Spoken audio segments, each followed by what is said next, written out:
Programme کے اس حصے میں جس شخصیت سے میں نے آپ کی ملاقات کرنی ہے اور اس اہم معاملے پہ بات کرنی ہے، ان کا نہ تو مقامی ایکسپوجر ہے بلکہ بین الاقوامی ایکسپوجر ہے۔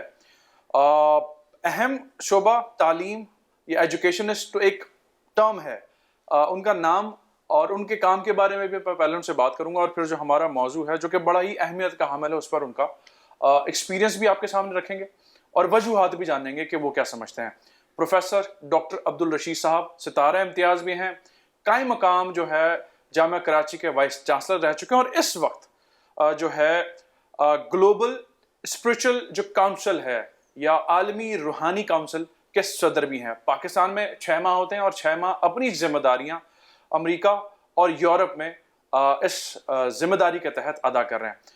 پروفیسر صاحب بہت شکریہ ٹیم ہمواس کو آپ نے وقت دیا، and really honoured meeting you اس اہم معاملے کے حوالے سے۔ تھینک یو سر، 76 سال ہو گئے پاکستان کو بنے ہوئے، اور اس کا جشن ہم منانا شروع کر چکے ہوئے ہیں۔ جب میں آپ کے ساتھ بیٹھا ہوں اس وقت تیاریاں ہو چکی ہیں۔ پاکستان اور افواج پاکستان یہ اللہ کی نعمتوں میں سے ہیں، اور اللہ کا فرمان ہے قرآن کریم میں، لَإِن شَكَرْتُمْ لَأَزِيدَنَّكُمْ، میں تمہیں جو نعمت دوں اگر تو اس کا شکر ادا کرو گے تو میں اس میں اضافہ کروں گا، اس میں برکت کروں گا۔ اب اسی تناظر میں آپ نے بڑا اچھی بات فرمائی کہ اتنے عرصوں سے ہم منا رہے ہیں، اور میں بھی اس وقت میری چوتھی نسل پاکستان کی سیلیبریٹ کر رہی ہے، چونکہ 46 میں میں پیدا ہوا اور 47 میں پاکستان بنا، اور ہماری ایسی ہے۔ تو ظاہر میں نے اپنی پوری گزشتہ یعنی 50 سال تو میرے صرف ٹیچنگ میں ہو گئے ہیں، اور باقی جو میری 78 سال یا 77 سال عمر ہے، اس میں شروع دن سے دیکھا کہ پاکستان کو اللہ کی نعمت کو منانے کے طور پہ پاکستانی عوام نہ صرف پاکستان میں بلکہ بیرونی ملک جوش خروش سے اسے مناتے رہے۔ جب ہمارے والد صاحب بتاتے تھے تو ہم تو خیر ہجرت کر کے آئے تھے بائی شپ بمبے سے، والد صاحب بتا رہے تھے کہ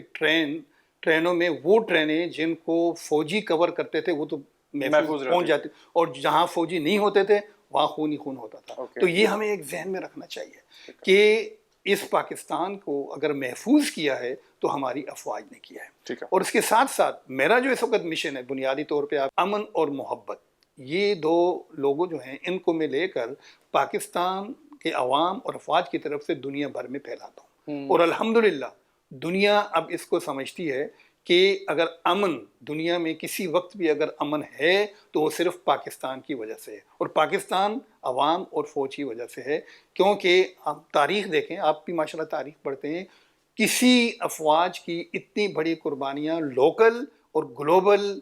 پیس کی اسٹیبلشمنٹ کے لیے نہیں ہے، اور یہ سلسلہ ابھی بھی چل رہا ہے کیونکہ ہم اسٹیٹ آف وار میں ہیں پچھلے 20 سالوں سے، تو ایکٹیولی اس کو دیکھا جائے۔ ٹھیک ہے، معاملات کچھ سیٹل ہوئے، لیکن پھر سے اللہ معاف کرے جو ہے جو ایسی فورسز یا قوتیں ہیں وہ پاکستان کو خوشحال نہیں دیکھ سکتی، تو یہ معاملات پھر سے ہو گئے۔ پروفیسر صاحب، آپ کی حالیہ تقریباً اس کو ملا کے 33 تصانیف ہو گئے جو میرے اس وقت ہاتھ میں ہے۔ یہ میں ٹائٹل آپ کو پڑھ کے سناتا ہوں، European journey a Pakistani's message of hope, peace and love. اب جیسے ڈاکٹر صاحب نے بات کی ہے، اور اس میں تو کوئی شک نہیں ہے کہ اس میں کس حد تک کنٹریبیوشن ہماری ریاست کا ہے اور ہمارے ملک کے ایک ایک انڈیویجول کا ہے جو بڑی ذمہ داری سے کام ادا کر رہے ہیں۔ خاموش مجاہدین کے حوالے سے بات ہوتی ہے تو وہ تو ایک سلسلہ ہے ہی، لیکن ہر ایک انڈیویجول کا رول ہے، اور اس رول میں پروفیسر صاحب سے آج ہماری جو ہے وہ ملاقات ہوئی ہے۔ تو سر، یہ بات تو بڑی اہم ہے، اور یہ آپ کے علاوہ اور بھی لوگوں کو ذمہ داری اٹھانی چاہیے۔ بالکل، اور ماشاءاللہ آپ نے اتنا 50 سال کا آپ کا ایکسپیرینس کیا، آپ نے بات کی ایجوکیشن، تعلیمی معیار میں آپ کچھ نقائص دیکھتے ہیں آج کے دور میں؟ کیونکہ کمرشلزم کافی ایکٹیو ہے ہر طرف، اور اس کے باعث چیزوں میں تھوڑا سا بگاڑ بھی آ رہا ہے، شاید ہم اسے سمجھ نہیں پا رہے ہیں،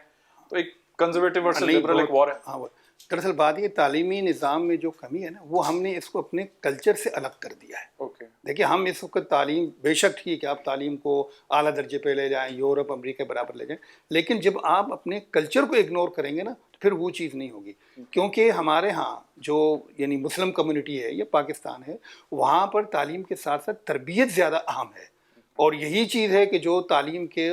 ریزلٹ اورینٹڈ بناتی ہے۔ اگر آپ تربیت نہیں کریں گے تو تعلیم رہے گی۔ تو اصل کمی یہی ہے کہ ہمیں اس پہ توجہ دینے چاہیے کہ ہم اپنی نئی جنریشن کو تعلیم کے ساتھ ساتھ اسی تعلیم کی تربیت، یعنی ہم یہ کہہ سکتے ہیں کہ اپلائیڈ ایجوکیشن ہمیں یہ کلچر اب ڈیولپ کرنا چاہیے کہ ہماری جو ہے ایجوکیشن وہ اپلائیڈ ہو، کہ کس طرح اس کو ہم معاشرے میں امپلیمنٹ کر سکتے ہیں اور کس طرح اس سے ہم ایک صحت مند معاشرہ قائم کر سکتے ہیں۔ اس وقت یہ چیز ہو رہی ہے سر جو آپ بات کر رہے ہیں؟ الحمدللہ بہت سے ہمارے لکھنے والے ایسے ہیں کہ جو اسی طرف توجہ دے رہے ہیں، اور ہمارے نوجوان وہ بھی یہ چاہتے ہیں کہ بھئی ہم نے جو سیکھا ہے اس کو امپلیمنٹ کیسے کریں۔ لیکن ہم جب بے روزگاری کی بات کرتے ہیں وہ اس لیے کرتے ہیں کہ ہم ان کو امپلیمنٹیشن کی طرف نہیں لے جا رہے ہیں، ہم ان کو بتائیں کہ بھئی یہ تعلیم آپ نے سیکھی ہے اور اس کو آپ اس طرح معاشرے میں صرف کریں گے تو ایک تو آپ نے معاشرے کی ذمہ داری بھی پوری کر لی، اپنے آپ کو بھی بہتر کر لیا، اور دوسرا سب سے بڑی بات یہ کہ آپ نے وطن کی اس مٹی کو جو آپ پہ قرض تھا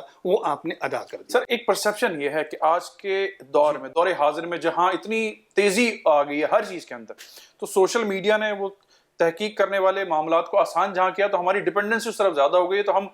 عملی میدان میں بس سرسری طور پر چیزوں کو کر کے جو ہے وہ آگے بڑھنے کی تگ و دو میں لگے ہیں۔ تو آپ کیا آبزرو کر رہے ہیں؟ اب بات یہ کہ دیکھیں، جب ہم لوگ پڑھتے تھے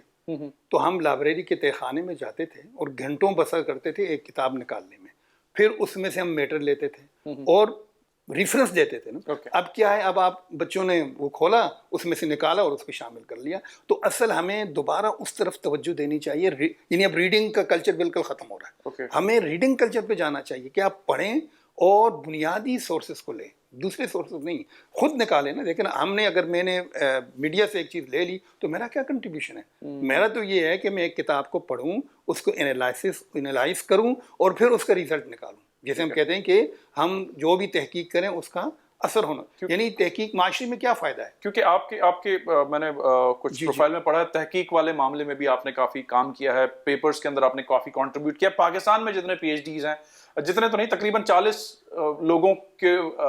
تحقیقی معاملے میں آپ نے ان کو بڑا اسسٹ کیا ہے، اور شاید آپ کی بدولت وہ اس مقام پر پہنچے۔ نہیں، الحمدللہ اس میں جو اہم چیز یہ ہے کہ اس وقت جو ہے 47 میرے پی ایچ ڈی میں پروڈیوس کر چکا ہوں ماشاءاللہ، اور سب سے اہم چیز یہ ہے کہ اس میں انٹرفیتھ پہ میں نے کام کیا ہے۔ یعنی تم بڑے بڑے علماء ہیں جنہوں نے یہاں کراچی یونیورسٹی سے پی ایچ ڈی کیا ہے، بڑے بڑے علماء، ٹاپ کے علماء، کہ اس لیے کہ ان کو ہم نے کیا کہ یہ جو ہمارے مذہبی رہنما ہے نا، ان کو ہم قومی دھارے میں لائیں، اور اس کا بہترین طریقہ یہ تھا کہ ان کو ہم نے یہاں اس طرف مائل کیا، اور کراچی یونیورسٹی سے انہوں نے پی ایچ ڈی کی، اور آج دنیا بھر میں وہ اس کو ذمہ داریاں ادا کر رہے ہیں۔ دنیا بھر میں تو کر رہے ہیں، وچ از گڈ۔ پاکستان میں ہمارے یہاں جو ڈیوائڈ ہے، ریلیجیسلی سیکٹیرین، اس پہ کس حد تک کام کرنے کی ضرورت ہے؟ کیونکہ اس میں کافی ڈیوائڈ پیدا ہوئے ہیں اور بڑی distortion. To be very frank, اس میں تو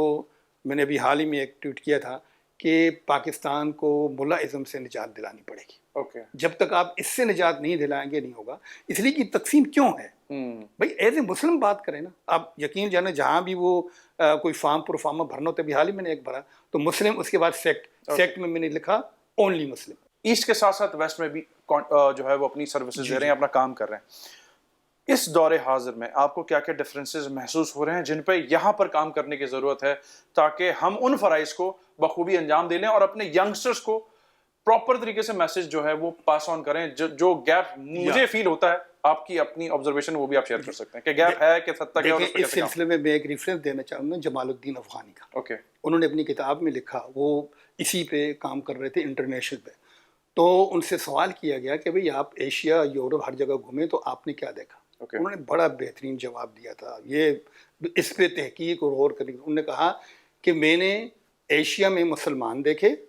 اور یورپ میں اسلام دیکھا۔ ہم مسلمان تو ہیں لیکن کیا ہم اسلامی تعلیمات پر عمل کر رہے ہیں؟ اب آپ دیکھیں بالکل جانبداری سے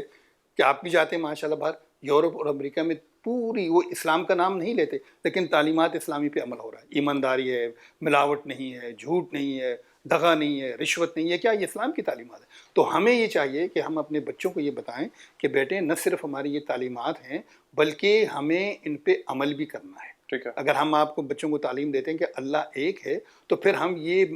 کہیں کہ یہ اللہ کی سب مخلوق ہے، باقی لوگ جو ہیں نا وہ بھی جیسے میں اللہ کی مخلوق ہوں وہ بھی ہیں۔ بچوں کو اس طرح پروان چڑھائیں گے کہ بھئی آپ یہ نہ دیکھو کیا ہے، آپ یہ دیکھو کہ یہ انسان ہے۔ معاشرے میں پھر رواداری آئے گی، ہر چیز پیدا ہوگی، رواداری ہوگی تو محبت ہوگی، محبت ہوگی تو خوشی ہوگی، خوشی ہوگا تو خوشی ہوگی تو امن ہوگا، ہر چیز ہوگا۔ اور یہ